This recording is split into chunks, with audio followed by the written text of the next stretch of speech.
Hey guys, I'm Amelia and I'm the occupational therapist at LEAPS Academy and Therapy Clinic. Today I am back with Mr. Marshall right here.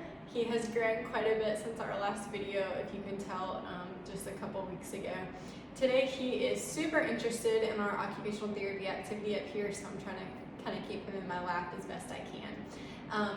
Today's activity is going to be something working on our handwriting skills and also our sensory skills. And it's only going to require one household item. So today I chose some shaving cream. Some other options that you could also try out at home are liquid soap, shampoo, conditioner, pudding, whipped cream, or if you happen to have any like washable finger paints, those could be great as well. So anything that's basically a thicker liquid that would stick to any window or mirror like this. And then if you could also try out anything with kind of a whipped texture. So I'll get to some of the handwriting things that we can try out in a minute, but first I just wanted to explain the importance of this sensory activity. If you have any children at home that have a sensory processing issue, an autism diagnosis, if you notice that any of your children are really picky about what they're willing to touch, maybe they feel like they need to wash their hands as soon as they get anything on them.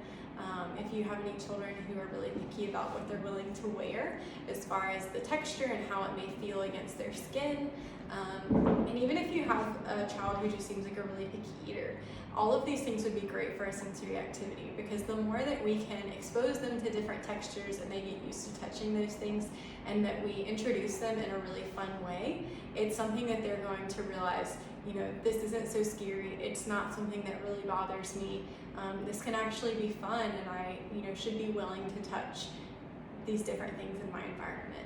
So that's the idea behind what we're trying to do. I personally recommend the shaving cream, and that's what we use a lot in the therapy clinic, because it's something that's not going to be very sticky and have that extra residue. It will eventually kind of just evaporate off of your skin or any clothing, anything like that you happen to get it on. If you are inside, I might recommend putting a towel down on the floor in case anything falls, and just wearing like a t-shirt whenever you're working with this.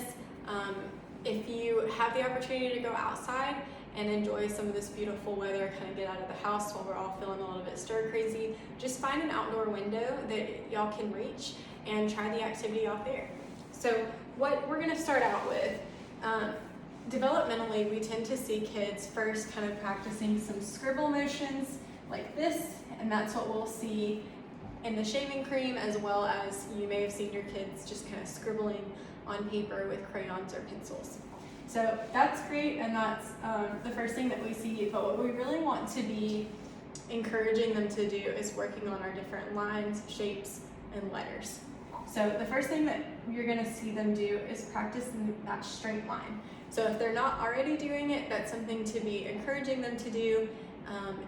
Show it to them yourself and how you can do it, or have older kids practice it. Once they've mastered that one, we're going to go across with a straight line, and then once they've gotten the straight line down and across individually, we can even go where they intersect to make a cross as well. You can then start going through some of your simple shapes like circle, triangle, square, and then get to more of the complex shapes like a heart, a star, a diamond, those types of things. And again, the older they get and the more complex that they are, able to do, I would just continue to push them. And so if you can practice with different letters, we can do that as well. Or have them practice spelling out their sight words for this week. So that's a really great way to use this as well. So like I said, in our last video with practicing with the colander and the shoestring, a lot of times kids get bored with sitting at the table, practicing with pen and paper, just writing the same things over and over again. So having them practice in a lot of different ways, even if maybe you're not worried about any of the sensory issues for your child, this is just a fun way to practice and have that carry over where you really see them becoming more successful in school. So thank you guys for hanging out today, and I will see you guys next Tuesday. Bye.